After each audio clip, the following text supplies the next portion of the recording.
Hi there. Welcome back to my channel. My name is Melina Landrio, and today is March the 4th, 2024. And today's download rather, comes to you with a little warning tag that it could be triggering. So if you have any emotional or mental turbulence in your life that you perhaps maybe cannot entertain anything more, I highly encourage you to use your discernment moving forward with this message. And as always, with any message, please use your discernment when taking any information that I express, as it's expressed based on my personal life experiences and my personal connections with God and with Spirit. These are not reflections of your life. This is not a personal reading. This is a collective reading. Now, with that said, this is, like I mentioned, going to be triggering for some. If you have been experiencing immense chaos or distortion in your life, and this includes not just yourself, your surroundings, perhaps your children, your environments. If you are feeling or experiencing energetic imprinting on a cellular level, then this message may be for you, and it may be concerning to experience or listen. I'm just sharing the message, the download, in hopes to help somebody understand perhaps something that's going on in their life that they may not be aware of, or they may not be contributing to this type of situation. And now I move on to the message. So I'm going to call this message Itchy Bitchy Inside and Out. And by the end of the message, you might understand more why I'm expressing that. The number 333 is significant. And I began getting this awareness of somebody in desperation, trying to attempt to siphon someone's energy. And there's some form of arousal or excitement that they get from this, from taking something that nourishes another, so somebody else's energy that nourishes them, that holds space for them. And in an attempt to try to nourish themselves, they take this energy by siphoning it in various ways. Again, I mentioned in the form of arousal or excitement. So they get off on this. There is also an awareness of a voodoo doll and a twisted idealization of someone as having the best life. There is this exaggerated illusion behind the creation of this doll, and this person is burning it and torturing it. And in some instance, it's an attempt to cause or create turmoil to another individual. And there is indirect referencing an internal dialogue going on with this individual that's creating or fueling this inappropriate behavior towards another via the voodoo doll, aka spiritual warfare. This person feels tormented inside, and they believe that by tormenting another, it makes them feel better. And this belief that they are taking nourishment from another, it's what they believe makes them feel better. So I'm getting there is this like panic state occurring for this individual, and it's like building, and it's building throughout the day. It kind of reminds me of addiction. Somebody who's jonesing for their next hit, somebody who needs something to sustain a normalcy in their life. So there's like a greediness to this aspect also, and it's a delusional interference. There is a mental component to this, and this person needs to seek professional help. In my personal opinion, I am not a doctor.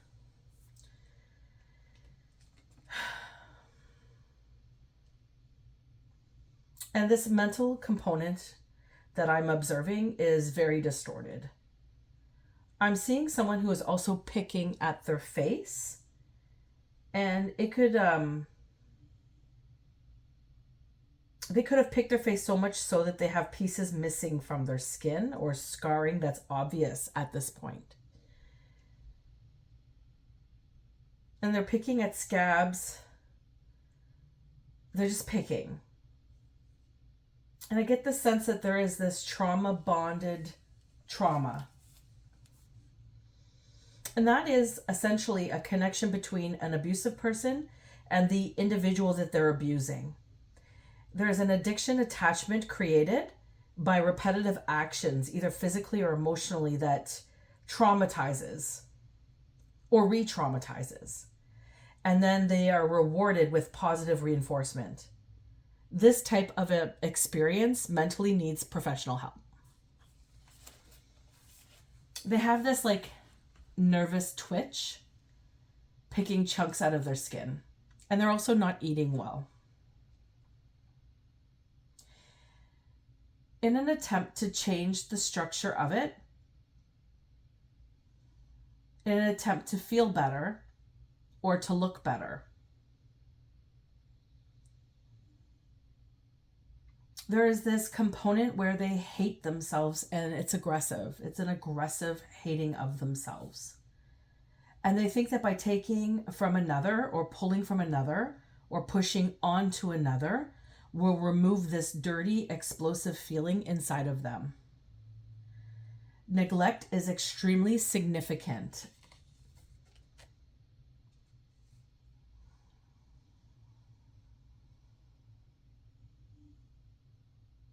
It's extremely significant here because it's of oneself overpowering. It's almost like an anarchy overpowering, I'm hearing. Overpowering one's will. Maybe this person as a child was neglected, felt like they didn't exist. They created drama and turmoil in their environments to get a sense of connection. And this has spiraled out of control. And now it appears as though a full-blown mental illness. This person is not being seen by a mental health professional. They think that what they are doing is normal. And they're actually well hidden as they're able to compose themselves in their daily structures to continue this facade. So this is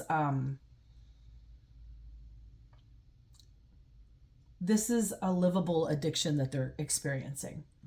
This a livable experience that they're having. They're composing themselves daily in these structures, but it's a facade. Internally, they have a lot of aggression and anxiety. They may even snap at times to people at inappropriate moments, perhaps when questioned or the pressure is intense at that moment. If I could only reference it to those who understand addiction, when you are wanting a cigarette, perhaps I'm just going to use that as an example of like a habit. Those who smoke, the habitual experience of smoking, right? There's this buildup that occurs that makes you need it and want it, right? And with addiction, it's something that you need to have constantly, or else you're not going to be okay. They're a little bit different from each other, but there are some components that are similar.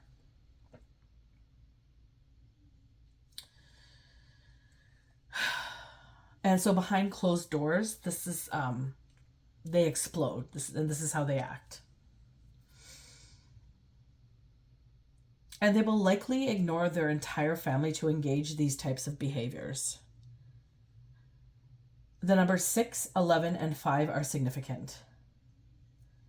This person's inner world is struggling with chaos, and they do not feel satisfied unless they are creating it for another. In their perception, which appears to be this perceived glorious type of energy attributed to this person that they're obsessed with, this beautifying type of energy, it's something they consider to be better than they have.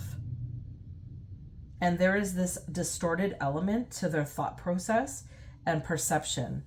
And they are not satisfied unless it is complete chaos ravaging this person and those that they love.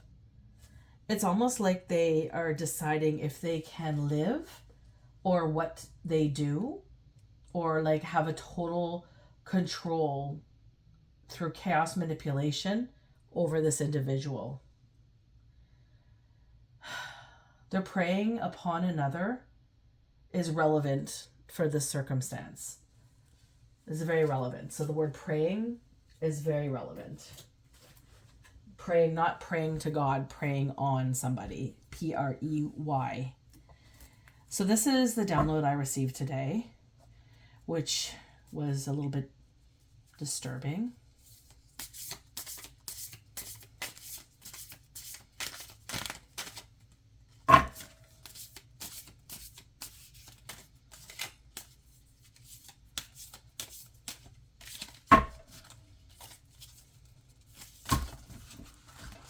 Jeez, the cards all jumped.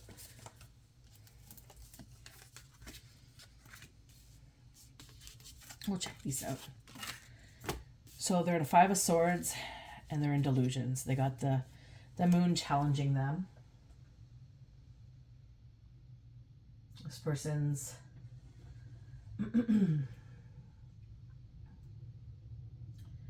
environment is of conflict. Sorry, I'm holding this, making sure you could see. This person's environment is of conflict, and they're very egoic and ruthless in their behaviors.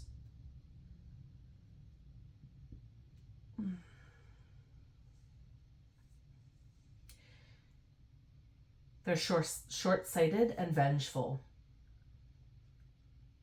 and defensive of some sort of experience that they have encountered with this particular individual. And again, this is like a perceived experience. The reality of the experience is not what this person took. And that is referenced with the moon.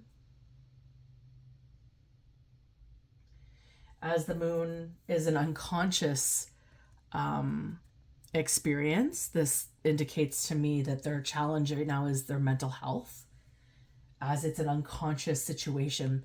People who have mental health issues, like mental illnesses, don't know they're sick. They don't know they have this type of issue. They believe everything is normal, and it's not until they bring it into a conscious awareness of some sort of structure that is occurring in their life that they can admit this. And this is where they're going to need to see some form of mental professional to help them in this situation. There's a lot of confusion here, an illusion, and I get their intuition is off, and it's very fear-based, this experience.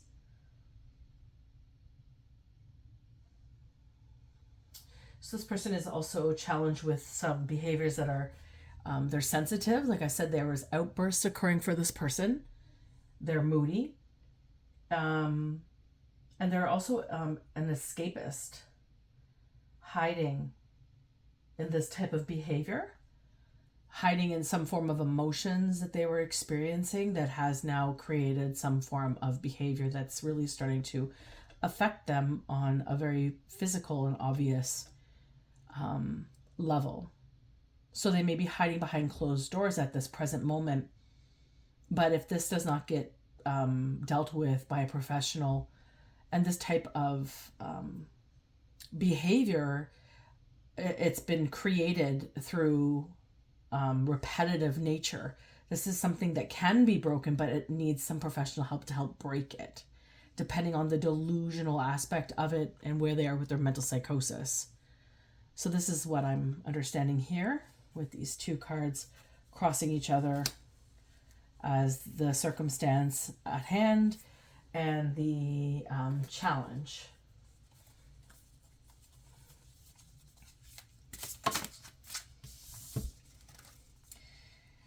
And this person needs to focus on the Two of Pentacles. You see that?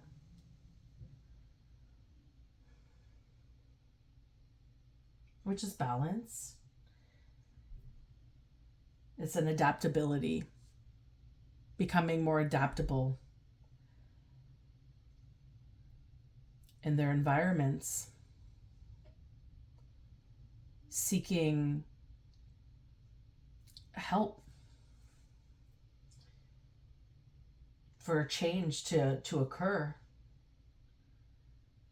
it's essentially creating a balance, of flow, right? With a circumstance such as this behavior is only going to continue until some form of distortion occurs that creates this momentum to change the structure and become something different.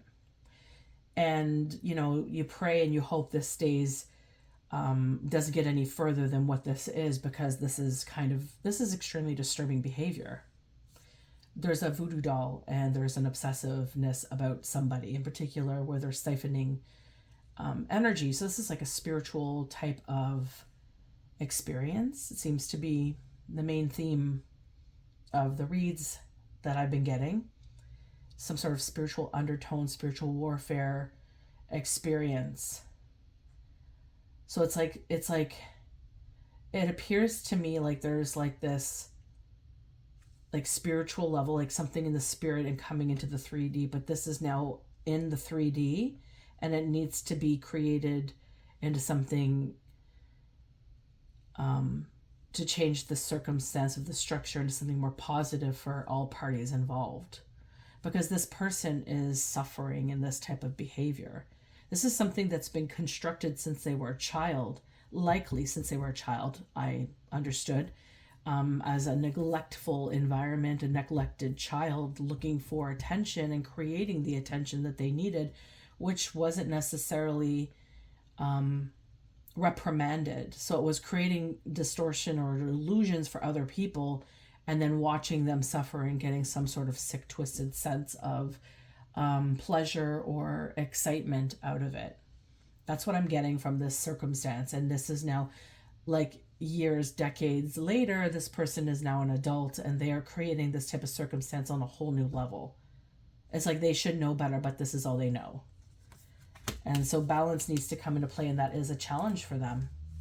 It's something they need to focus on, but it's a challenge because it's also on a subconscious level. Even though this is an upright card, this experience with the moon states shows that it's something that is on the unconscious awareness, which indicates to me it's a mental instability.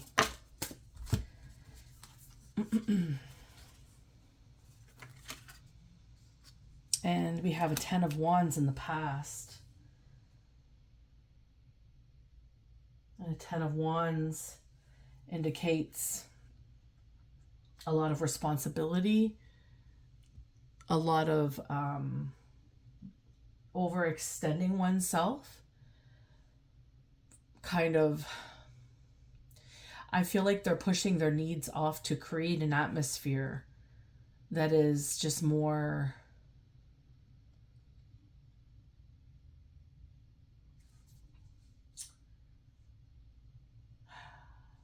there's a lot of responsibility on this person from a young age, and I feel like this is a childhood wound. I feel like that is just spiraled out of control. And the 10 of Wands is kind of showing me like in their environments, there's a lot of heaviness, there was a lot of distortion. They had to grow up pretty quick and they had to be silent in who they were. It's almost like a child is an adult. And I feel like there's also a mirror reflection to the person that they are attacking. So this individual that they are attacking likely also had an environment where there was a perception of neglect, or a not being experienced. And so there's this, like, again, with like a silent competition, which comes up quite frequently as well in the reads. And the silent competition is like this narrative that my life was harder than your life. How dare you have a similar life frame as me? It's like not really understanding that everybody has hardships and everybody goes through what they are intended to go through to help them evolve into whatever they're learning in their journey here on earth, right? We come here to learn. We make a plan before we arrive and we live out this plan, and we come into circumstances with people to help us formulate this growth and these achievements and these lessons that we learn. And this is telling me this person is sitting there in this experience, and because they were molded within burdens, within great misfortune, within a lot of struggle, I understand. They're very stressed and they've had to carry like they're exhausted from carrying so much responsibility. They're at a burnout or overcommitment type of portion of their life because they've never gone to seek any type of help for this struggle. Likely an unconscious observation that they could obtain help for this type of struggle, because when you're neglected as a child, you don't even see yourself as a human being, right? You see everybody around you as more in need of energy, and then you just succumb to the nature of whatever it is. You stay silent, you stay hidden, you retract yourself from life. And this is kind of what is spiraling here. Somebody who has had to retract themselves from life for so long that this is just their normal. They like to be hiding behind the scenes. They like to be in this experience where they're doing something that's creating some form of energy because they need attention, right? They're completely neglected. They still live in this reality that they're neglected. So pulling attention from somebody else, and how dare this other person who's neglected take away from my thunder? I'm going to take from them. I'm getting this type of energy, which is, to me, a mental psychosis. There's a mental situation going on here. We have the Eight of Cups, which is their strength.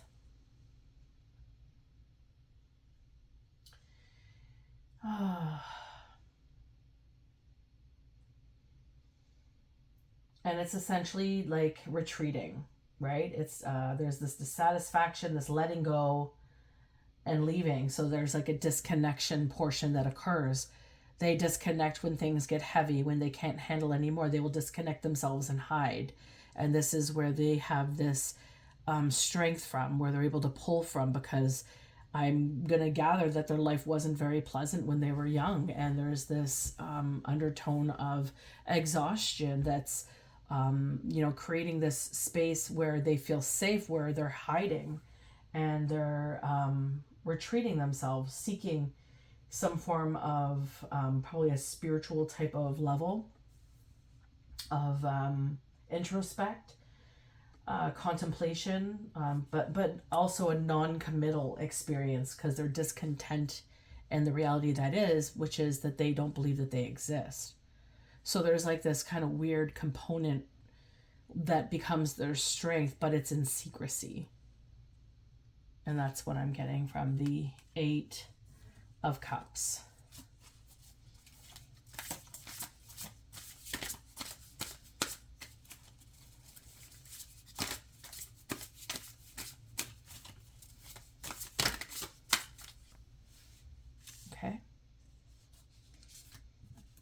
Okay, we'll take them. So we have the World here. And I'm just going to flip the bottom cards over.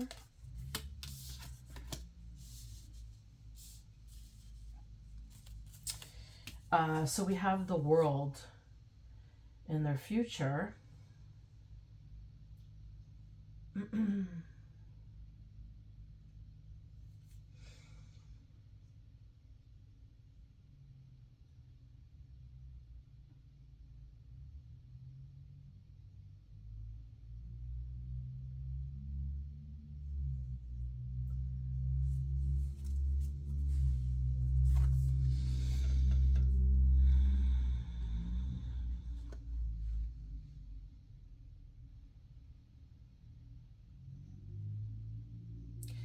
I feel like this person could have the world. Their struggle is in the illusionment. It is hiding in the Eight of Cups. It is unconsciously under the moon.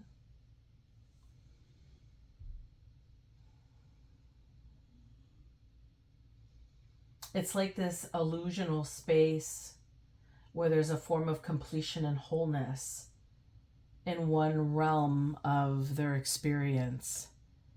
So there's like an imbalance. It's just making me think of the Two of Pentacles and then the Eight of Cups. It's making me think like there needs to be a balance for them to be stable in this Two of Cups, right? So there's an unconscious reality and then there's a conscious reality.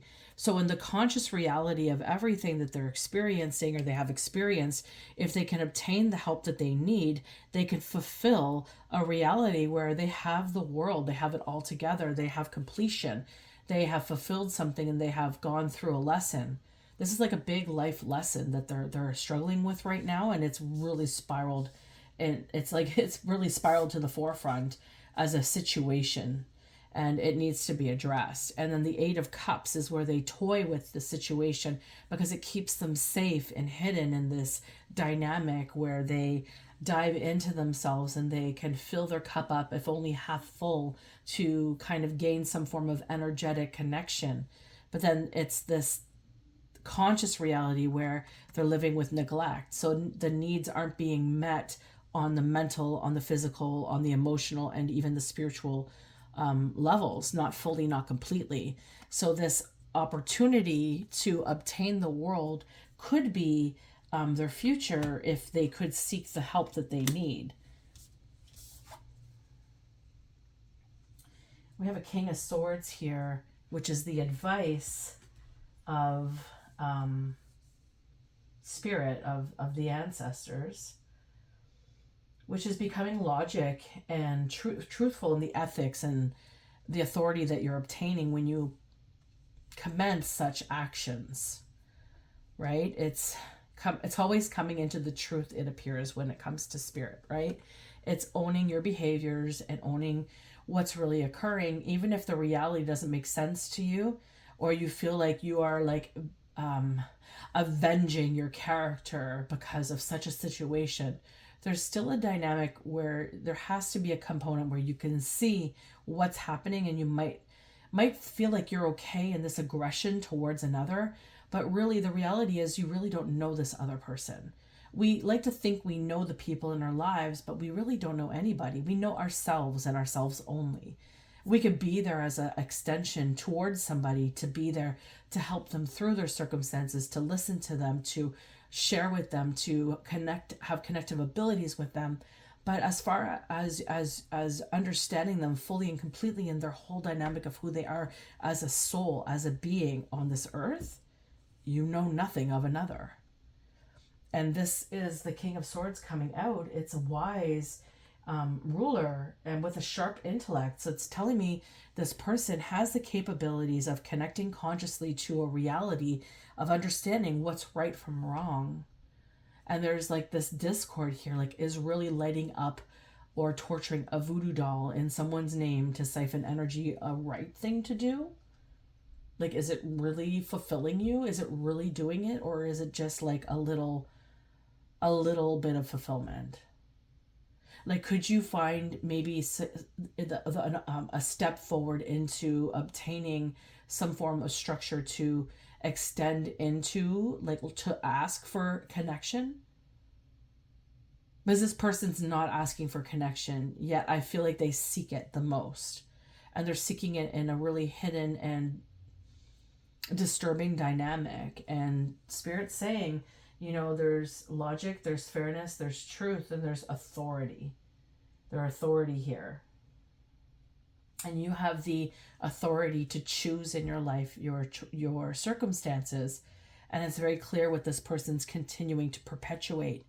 And their struggle is that they're not able to, they haven't been able to release this dynamic unconsciously to create consciously the world that they want to obtain. And this is where the King of Swords is sitting as advice. It's, you have to get real with your choices and understand, what you're doing, and be in the logical thought process. And if you can't think logically to understand that it's wrong in doing this, then you really need to get that you have to reach out to a professional for some sort of help. And it's really that simple. So those who are in this person's environment are likely of similar structure to what they grew up with. They're probably okay with neglecting somebody or not needing somebody's energy near them. They probably have purposefully connected this to perpetuate this type of experience for this person to learn this lesson. However, this cycle will not get completed out until they do learn this lesson. And let's just hope that this lesson doesn't get any further in derangement as this has proven to be. In their environment, they are a King of Cups.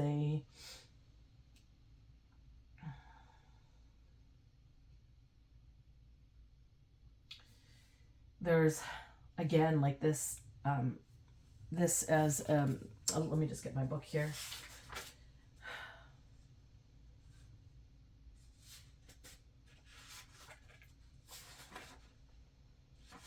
It's like this hidden, where did I write that? Ah, yes. So they're actually well hidden in their environment, right? So they're compassionate, they're calm, they have lots of wisdom and integrity, which is, I believe, why Spirit's saying you need to pull the truth out. You need to become truthful with your circumstances. This is the only way forward from the situation. And this person knows this because they're sitting here compassionate, calm, they have wisdom and integrity. They're a master with their emotions. What appears to be they're a master with their emotions. And they could continue that in a very sane, profitable way moving forward. Except right now, I think they're deluding themselves.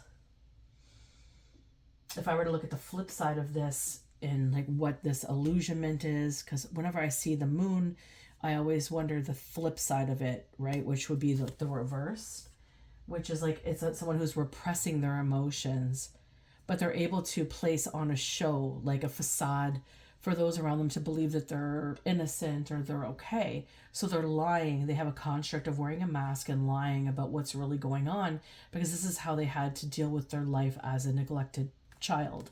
So a neglected child has repressed emotions.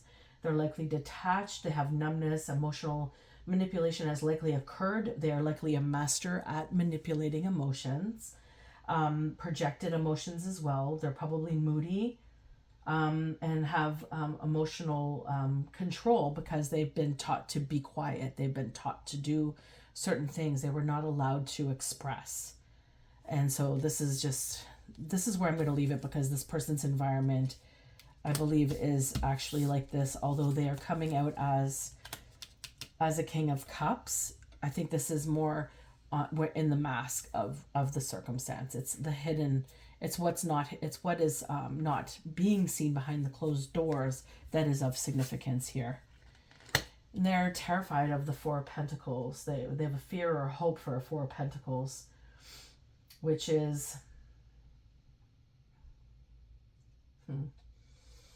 it's like conserving, it's protecting the control. So this and that would be it's keeping this steady facade of one world versus the other, and it's where they need to try to find this balance, right? They've been working really hard at creating this balance, but it's in this illusion of what is healthy, and it's not healthy. This behavior is not healthy. And so they're not really getting the structure of what balance is. They're getting the structure of what trauma bonding occurred for them in their life, which they're now perpetuating onto another. Somebody that's an innocent bystander, an innocent human being that probably has a similar story to them, and they're causing more pain and suffering for them, and they're getting off on it. And this is what they are deeming to be okay. They're conserving it. They're protecting it at all costs. They're even creating boundaries and borders around this so that they can continue to maintain this hidden secrecy of what's occurring. So the fear is that it gets out. The fear is that the truth rises. And well, what I'm seeing here with the King of Swords, the only way out of this delusion, and it's only going to get worse, I'm hearing, is to become the King of Swords. And that is honor. It's being aware of what your circumstances are and stepping into the truth of it. What is the reality of it and owning it? That's a true king. And so this is just informing me of this. This person is deluded and they have a big fear of being caught. Let's see here.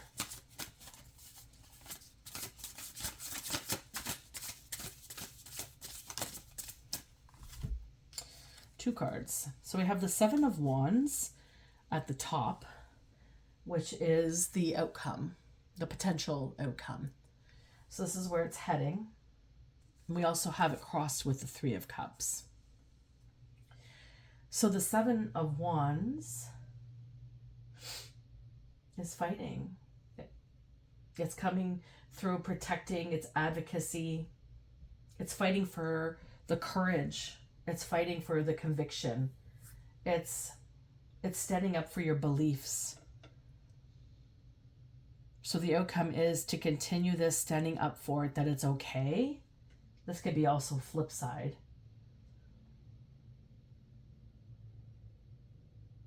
It's like protecting this inner child at all cost and making sure that they're safe in their environments. And so the structure definitely will not be freed by the sounds of this. They're going to keep continuing this circumstance for themselves until it's too late for them, like something is going to occur that's going to get them likely in a big heaping amount of trouble. And it's all based in this fear and this pride of advocacy for themselves, which, you know, you have to feel for someone who's gone through this type of experience.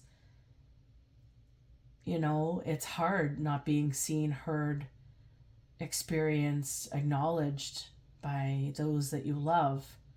It's hard to be dismissed and spoken to like you are of disservice to those that you are supposed to love in your life. And then there's this like reality in public where there's this probably facade where they're smiling and everything is okay and they're loving up on this kid.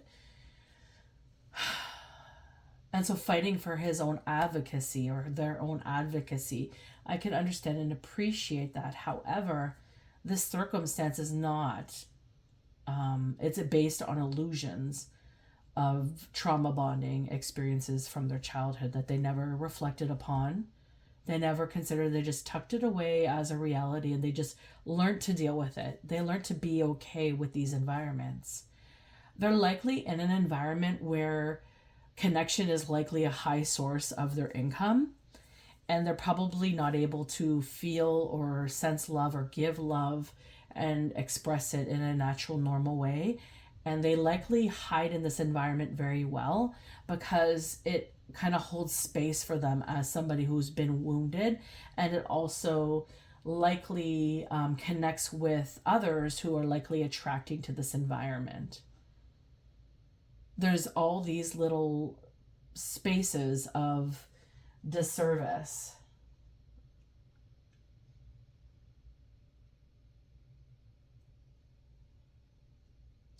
It's like a big facade that they're holding on to. They're determined to keep it that way. Advocating as an activist, however, they are the one preying on the vulnerable. And they can't see, because they're in this illusionment of the moon, they cannot see this aspect of themselves. They are kind of like watching it like it's a movie. They could see what they're doing, but they're not consciously connecting to the emotional experience of it for themselves or for the other. It's just this, I'm fighting for myself, I'm asserting for myself, and I'm going to gain victory is mine kind of experience. But at what cost? And that's where this is going to fail. It's always going to fail. And we have a Three of Cups here. And the Three of Cups is celebration. It's belonging. And it's at the cost of these environments that they are spewing for themselves. They're celebrated and they're loved. And because that's their reinforcement, their treat that makes it okay. Because I am doing this great deed for all these people who love me and want to celebrate me. It's okay that I behave this way. this will make up for this behavior. There's this solidifying internal experience that is supporting and encouraging the behavior, because they have people who adore them or love them, because they've created such a mask that has brought in vulnerable people towards them because they're also vulnerable. And then they have this like-minded situation where they are getting along and they're feeling like they're, but nobody is actually healing in this component.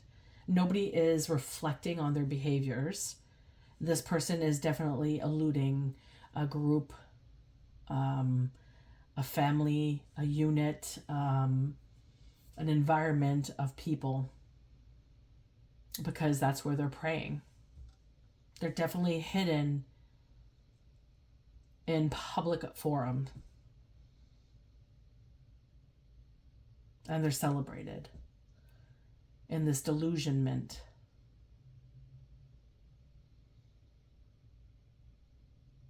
Stealing from another, creating chaos and discord for another, getting off on it. It's to that level. And nobody knows. Nobody's none the wiser. But I suspect this is eating away at them emotionally now, because they've never been able to fully connect with the emotional component of who they are. It's always been this separate entity to them. But now that's building up inside of them, and it's causing aggression. It's causing them to lash out and become moody.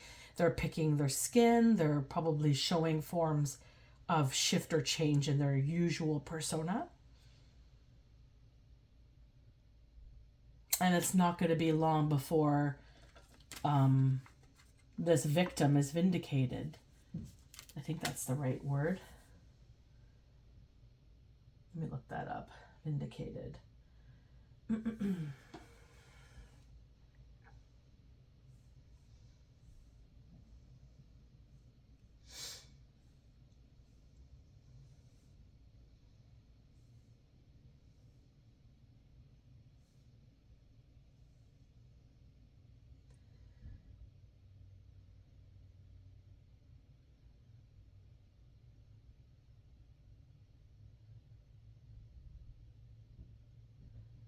Okay, maybe not vindicated. That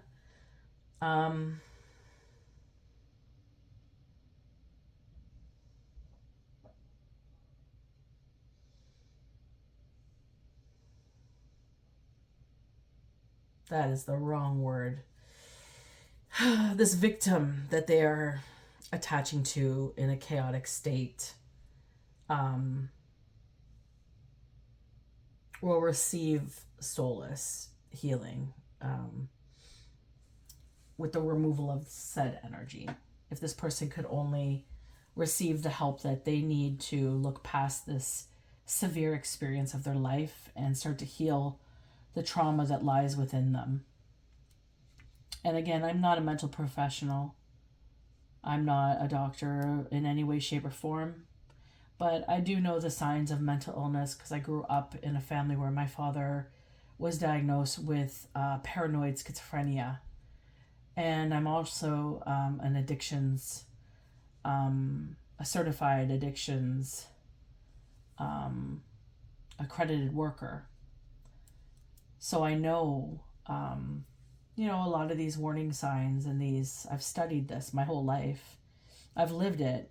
I grew up in an environment where I had to have this type of circumstance occur for myself, where I felt neglected or I didn't get the love and support that I should have had in many areas of my being. So I completely understand this type of dialogue. I mean, I don't understand doing what this person's doing, but I understand, what it feels like to be neglected and what it feels like, to try to sort of find some form of energetic component to help you. But there's like a healthier way to go about it, and it's kind of finding your resources or learning to get through an experience by learning to ask for help, learning to understand that not everybody has the same circumstances, and there are people who can help you, and they might be actually somebody that you're hurting right now because you're creating this silent experience that your pain is worse than another's. And I think that's very telling, because if you're sitting there and you're thinking that you've had the worst life in the world and you can't comprehend somebody who's lost their entire family due to war, or you're sitting there and having the silent battle with somebody on the hardships that they've experienced, and you can't find the form of empathy for it or towards it, and all you feel to do is nudge it and hurt it, cause pain. That's a big sign right there, isn't it? Just a moment, I'm going to grab a book here. I felt called to grabbing this mini devotions book.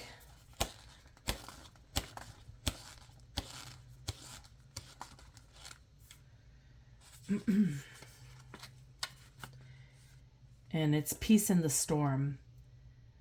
While they were still talking about this, Jesus himself stood among them and said to them, "Peace be with you." The stress, horror, and inner conflict we may experience in life causes our peace to disappear, leaving us moody and discontent. That is why we need to develop inner reserves from which to draw strength in difficult situations. When things go wrong and stress starts to overwhelm you, purposefully refuse to be swept into this current. Guard against bad temper and irritability. Deliberately choose to remain tranquil by controlling your thoughts. Spend some time in God's presence, reaffirm your dependence on Him, and soon your spirit will become calm, and His peace will refresh your life. Eternal God, who gives me peace in Jesus Christ, lead me to quiet waters where there is peace in the midst of the bustle of life. Amen.